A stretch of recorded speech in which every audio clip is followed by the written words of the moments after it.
Good morning students. आज हम आपको जो पढ़ाने जा रहे हैं, कल अपन ने जो पढ़ा, पिछले लेक्चर में अपन ने जो पढ़ा था उसी को आगे बढ़ाते हैं। पिछले लेक्चर में अपन पढ़े थे इंटरोगेटिव सेंटेंस के बारे में, और इंटरोगेटिव सेंटेंस में वैसे तो पढ़ा दिया था अपन ने, लेकिन दो चीजें भी बची हुई हैं जिनको हम अपवाद स्वरूप ले लेते हैं। एक प्रकार से ये मान लीजिए आप, WH वर्ड्स में जैसे ये तो हु से स्टार्ट हो रहा है या whom से स्टार्ट हो रहा है, उसको तो ध्यान दीजिए। यदि सेंटेंस आपका हु से प्रारंभ हो, वाक्य अगर आपका किससे प्रारंभ हो रहा है, हु से प्रारंभ हो रहा है, तो क्या कीजिएगा, उसमें आपको सबसे पहले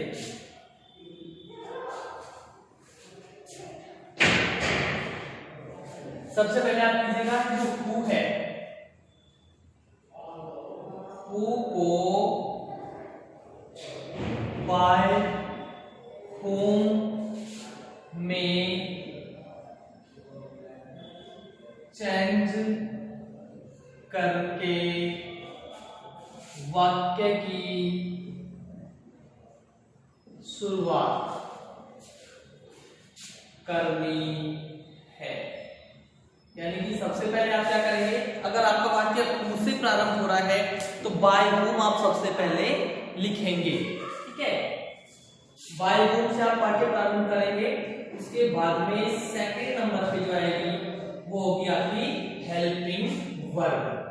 दूसरे नंबर पे आप अपने लिख देंगे हेल्पिंग वर्ब, और हेल्पिंग वर्ब के बाद में जो तीसरा पॉइंट आपका आएगा वो होगा ऑब्जेक्ट।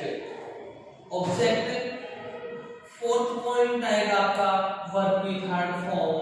यहां पे ध्यान दीजिए बाय नहीं आएगा, क्योंकि बाय यहां शुरू में ही आ जाता है, स्टार्टिंग में अपन ने बाय लिख दिया, तो यहां पे इसके बाद में बाय नहीं आएगा, ठीक है। यहां आपका सेंटेंस खत्म हो जाता है, यानी कि वर्ब की थर्ड फॉर्म पे आपका वाक्य खत्म हो जाता है। लेकिन अगर वो वाला आईएनजी वगैरह वो वाला होता है तो वही चीजें यहाँ पे आईएनजी से है तो बीइंग हो जाएगा, परफेक्ट है तो बीइंग, और अगर मॉडल्स में है तो बी हो जाता है।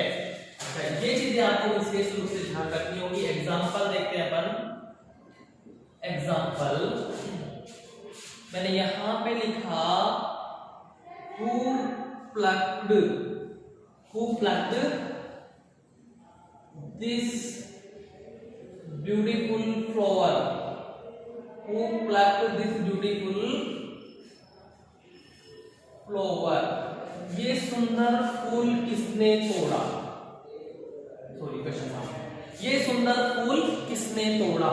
तो क्या करेंगे आप पेसिव बनाते हो, सबसे पहली चीज according to rule by whom, तो यहां ध्यान देंगे सबसे पहले आप लिखेंगे बाय होम। अब यहां देखिए कौन सा टेंस है, इसमें पास्ट सिंपल टेंस है, तो पास्ट कंटिन्यूअस में आपका जाएगा, यानी वॉज या वर।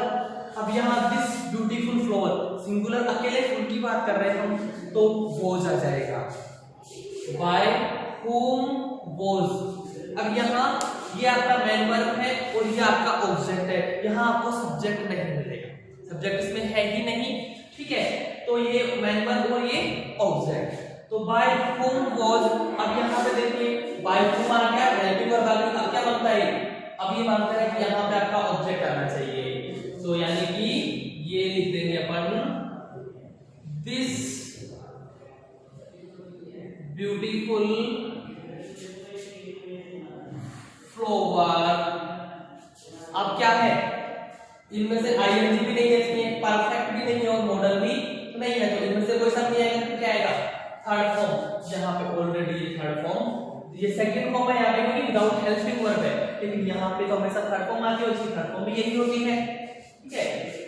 तो ये आपका सेंटेंस हो गया clear.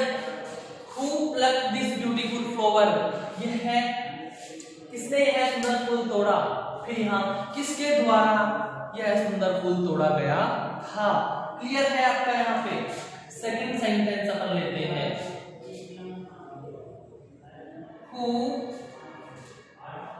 is playing cricket. Who is playing cricket? Cricket कौन खेल रहा है? तो यहाँ आप देखिए प्रेजेंट कंटिन्यूअस आ गया ना आपका, और ऑब्जेक्ट आपका ये है। तो सबसे पहले तो हम ध्यान देंगे बाय whom, बाय whom। अब प्रेजेंट कंटिन्यूअस से प्रेजेंट कंटिन्यूअस में ही रहेगा, मेरा कहने का मतलब इज एम आर ही इसमें यूज किया जाएगा, लेकिन बीइंग लग जाएगा और ये थर्ड फॉर्म में चला जाएगा। बाय whom अब ये सिंगुलर है तो यहाँ पे भी सिंगुलर वाली इज ही आएगी, ठीक है। By whom is cricket being played, is cricket being played। अब अपन ने दोनों सेंटेंसेस में देखा वाक्य किससे खत्म हो रहा है, पर की थर्ड फॉर्म से, सॉरी यहाँ गलती थी, थर्ड फॉर्म से खत्म हो रहा है वाक्य।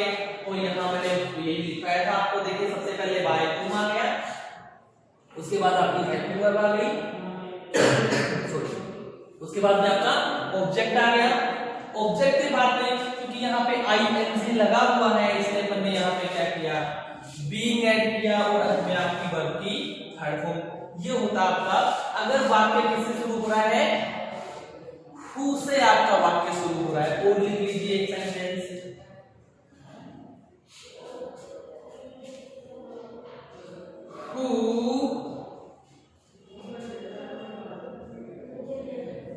who eats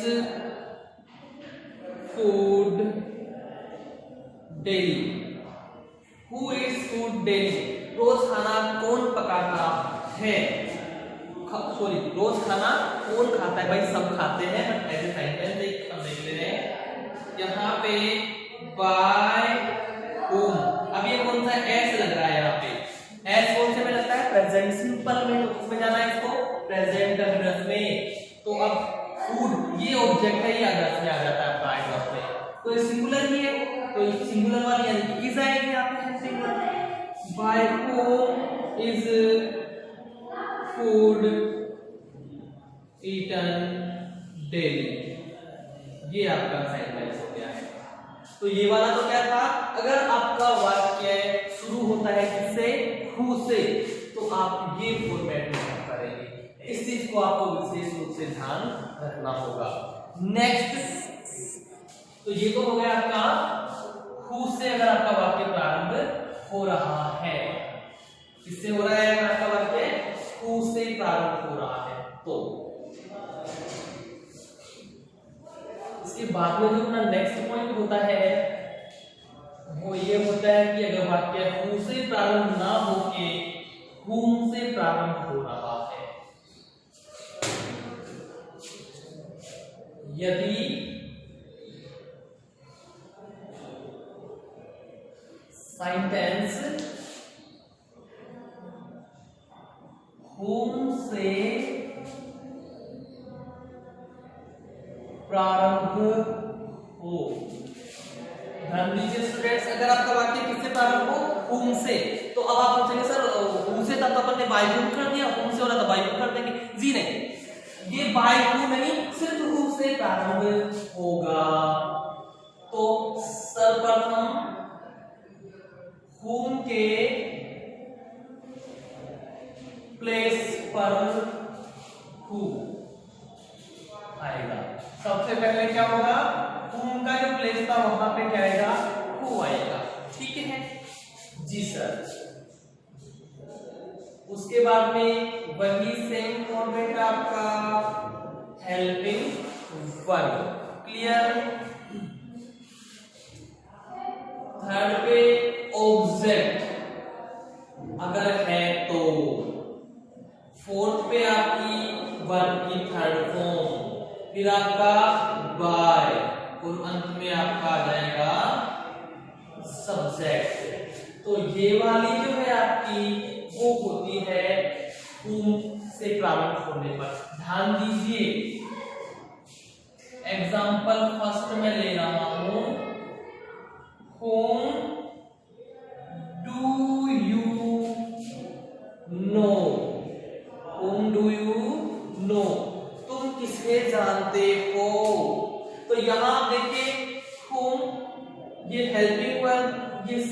ऑब्जेक्ट और ये मैन वर्ब, तो यहाँ आपके पास ऑब्जेक्ट नहीं है। शुरू करेंगे हम बनाना हु। अब यहाँ पे डू डज प्रेजेंट सिंपल में आता है, मींस प्रेजेंट कंटिन्यूअस, यानी कि इज एम आर यहाँ यूज करना है। लेकिन अब आप कहेंगे सर ऑब्जेक्ट नहीं है, तो यहाँ हम कौन सी हेल्पिंग वर्ब यूज करें, सिंगुलर के प्लूरल? बिल्कुल सही क्वेश्चन है आपका। लेकिन अब जब यहाँ पे ऑब्जेक्ट नहीं है तो हेल्पिंग वर्ब सिंगुलर वाली भी यूज की जाएगी, यानी कि यहाँ पे हम इसका यूज करेंगे। देखिए इसको चेंज कर दिया, हु में आ गया, हेल्पिंग वर्ब आपकी आ गई, ऑब्जेक्ट है नहीं तो छोड़ दीजिए, यानी कि वर्ब की थर्ड फॉर्म। और नो की थर्ड फॉर्म क्या होती है, नॉन, देन बाय, देन आपका सब्जेक्ट एंड क्वेश्चन मार्क। ठीक है, अगला whom did you नहीं, यहां और कुछ ले लेते हैं, whom did she send this gift? whom did she send this gift? उसने यह उपहार किसको भेजा? उसने यह उपहार किसको भेजा? सब ध्यान दीजिए, who सबसे पहले हमने लिख दिया यहाँ पे who। अब यहाँ did यानी कि पास्ट सिंपल है, पास्ट कंटिन्यूअस में जाएगा, वॉज या वर्ब। दिस गिफ्ट सिंगुलर है, ऑब्जेक्ट आ गया इसमें सिंगुलर है, तो यहाँ पे वॉज लग जाएगा। who was this gift? who was this gift sent by her? ये आपका चेंज हो जाता है, सी हर में अकॉर्डिंग टू टेबल जो कि पहले लिखवाई थी। तो इस प्रकार से ये आपके दोनों होते हैं, इसके ये दोनों होते हैं आपके इंटेरोगेटिव के ही, लेकिन ये इसमें एक्सेप्शन होते हैं, अपवाद होते हैं, उनकी तरह नॉर्मल चाहिए नहीं होते हैं। ठीक है, तो ये हो गया आपका हु और whom से प्रारंभ होने वाले वाक्य। इसके बाद अगला जो पढ़ने वाले हैं वो है इंपेरेटिव सेंटेंस। इसके बाद कौन सा है, इंपेरेटिव सेंटेंस।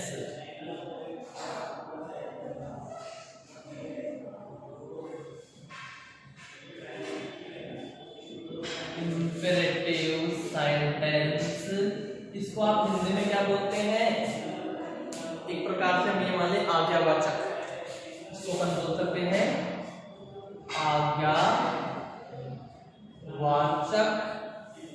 वाक्य। आज्ञावाचक वाक्य हो गए जी। अब देखिए शुरू किस से होता है, ये वाक्य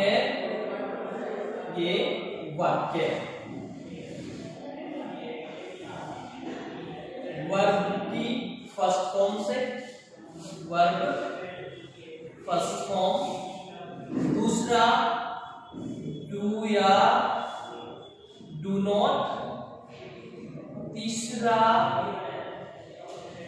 प्लीज या काइंडली। ये वाक्य या तो वर्ब की फर्स्ट फॉर्म से प्रारंभ होते हैं, या डू या डू नॉट से प्रारंभ होते हैं, या प्लीज या काइंडली से शुरू होते हैं। हाँ तो स्टूडेंट्स ये हो गया, इस तीन प्रकार से ये आपका वाक्य प्रारंभ होता है। अब सबसे पहले हम इसको वर्ब की फर्स्ट फॉर्म को और डू को लेते हैं। अब आप कहेंगे सर डू भी तो वर्ब की फर्स्ट फॉर्म होती है, उसको अलग से क्यों लिया? बिल्कुल आप सही कह रहे हैं, डू भी वर्ब की फर्स्ट फॉर्म ही होती है, लेकिन हमने इसको अलग से क्यों लिया? अलग से इसलिए लिया, ये हेल्पिंग वर्ब भी है, तो बच्चे कंफ्यूज भी हो जाते हैं, सर ये हेल्पिंग वर्ब भी हो सकती है, या डू लगा दिया, इसलिए हमने इसको अलग से लिया। तो सबसे पहली चीज, अगर आपका सेंटेंस स्टार्ट हो रहा है डू या फिर वर्ब के फर्स्ट फॉर्म से, अगर इससे आपका सेंटेंस प्रारंभ हो रहा है तो क्या करेंगे? तो कुछ नहीं करना है, सिंपल सा फॉर्मूला आपको लगाना है, सिंपल सा फॉर्मूला। और फॉर्मूला क्या है? Let object plus be plus verb की थर्ड फॉर्म प्लस अदर्स, ये वाला आपको करना क्या है, let plus object plus be plus verb की थर्ड फॉर्म प्लस अदर्स। यहाँ पे बी है ना, ध्यान रखिए इसमें हेल्पिंग वर्ब हमेशा ये बी ही रहेगी और कोई नहीं, सिर्फ यही रहेगी। ठीक है, अब जैसे इसके एग्जांपल अपन ले लेते हैं। एग्जांपल फर्स्ट मैंने यहाँ पे जैसे लिखा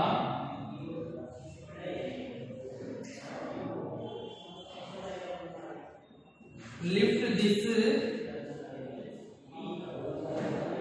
हैवी स्टोन, मैंने लिखा लिफ्ट दिस हैवी स्टोन, इस भारी पत्थर को उठाइए। तो यहाँ पे क्या आएगा, दिस हैवी स्टोन, ये पूरा का पूरा क्या है, ये आपका ऑब्जेक्ट है और ये आपकी मैन वर्ब फर्स्ट फॉर्म है। ये मैन वर्ब की फर्स्ट फॉर्म हो गई, ये ऑब्जेक्ट हो गया।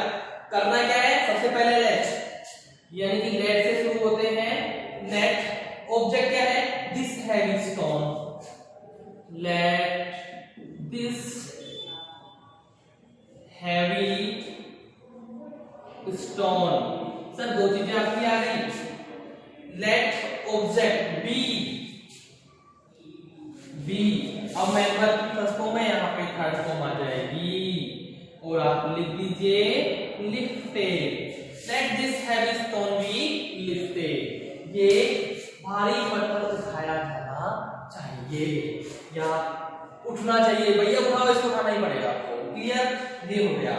इसके बाद दूसरा और एग्जांपल यहाँ पे अपन लेते हैं, do your work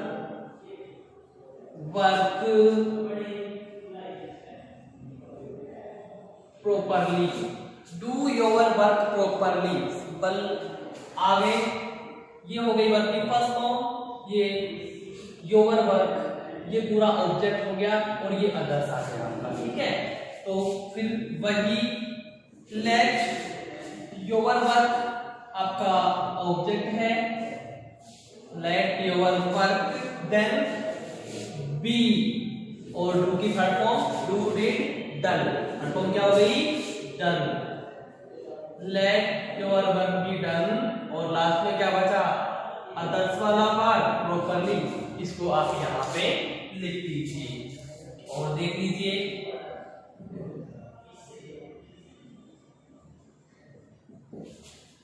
right a letter to your father, write a letter to your father. Sir verb की फर्स्ट फॉर्म ऑब्जेक्ट अदर्स, ठीक है, यहां ये भी एक ऑब्जेक्ट हो सकता है, सेकंड ऑब्जेक्ट इसको मान सकते हैं, दो ऑब्जेक्ट होते हैं। लेट अ लेटर बी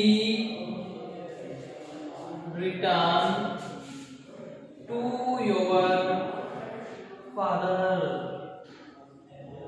ठीक है, या फिर write a letter to your father, या फिर कैसे हो सकता है, सेकंड ऑब्जेक्ट से भी बना सकते हैं, let your father be return a letter, जैसे लेट योर फादर बी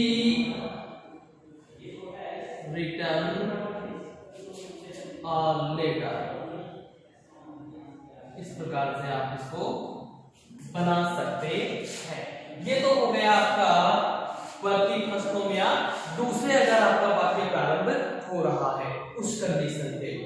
अब अगर आपका सेंटेंस डू या वर्ब की फर्स्ट फॉर्म से स्टार्ट ना होके डू नॉट से होता है,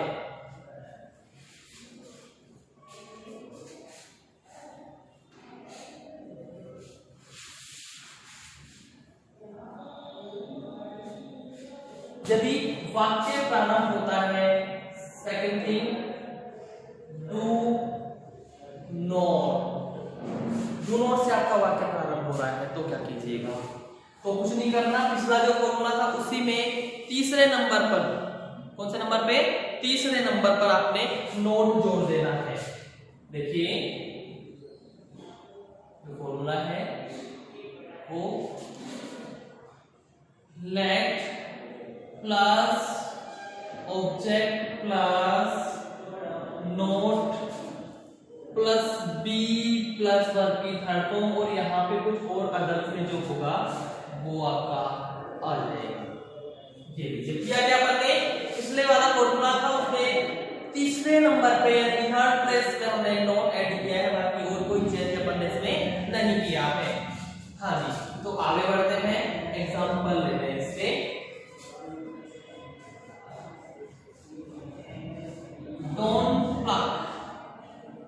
Don't pluck the flowers. Don't pluck the flowers. फूल मत तोड़िए। तो do not वर्ब की मैथड हो गई और ये आपका ऑब्जेक्ट हो गया। शुरू कर दीजिएगा। लेट ऑब्जेक्ट क्या है आपका, द फ्लावर, फ्लावर्स कर लेते हैं, ठीक है। Let the flowers not be plucked. Let the flowers not be plucked. ठीक है। और देखिए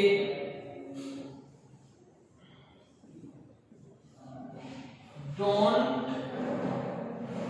touch the electricity wires. Electricity wires. बिजली के तारों को स्पर्श मत कीजिए, नहीं तो चिपक जाएंगे, और चिपक जाएंगे तो स्वाहा भी हो सकता है। लेट, ये हो गया लेट से start. Object the electricity wires, the electricity wires. उसके बाद थर्ड नंबर पे आ जाएगा आपका नोट, उसके बाद be as a helping verb, और अंत में आपका टच का थर्ड फॉर्म टच। तो ये हो जाता है आपका डोंट वाला, यानी कि डू नॉट से अगर आपका वाक्य प्रारंभ हो रहा है।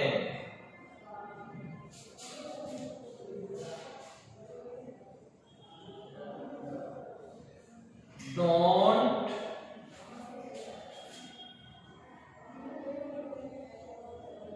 Right long sentences. Don't write long sentences. लंबे वाक्य मत लिखिए। Let the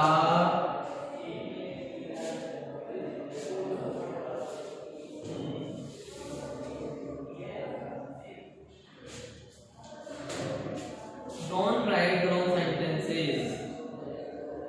Long sentences. Let the long sentences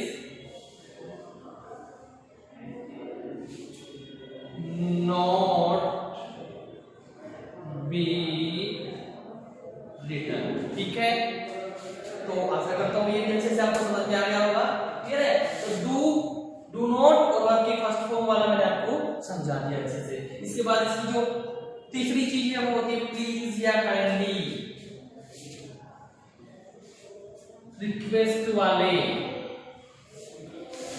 जहां आपसे रिक्वेस्ट होती है, अगर वाक्य आपका प्रारंभ हो रहा है इससे प्लीज या काइंडली से, वाक्य प्लीज या काइंडली से शुरू हो तो उस कंडीशन में आप क्या करेंगे? उस कंडीशन में भी एक फॉर्मूला होता है, और फॉर्मूला क्या होता है?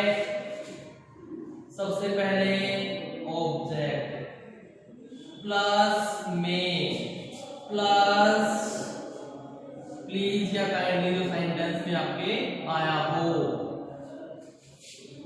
उसके बाद में बी, उसके बाद में वर्ब की थर्ड फॉर्म, और उसके बाद में अगर कुछ और कुछ है अदर्स तो वो। ये हो गया एक, तो ये तरीका है। दूसरा तरीका आप क्या करेंगे? आप प्लीज या काइंडली को हटाकर, प्लीज या काइंडली को हटाकर फिर क्या करेंगे भाई, क्या लिखेंगे, you are requested to plus remaining sentence, बचा हुआ वाक्य है, बचा वाक्य में जो बचा हुआ है वो लिख दीजिए आप, बचा हुआ वाक्य। देखिए जैसे अभी एग्जांपल लेते हैं,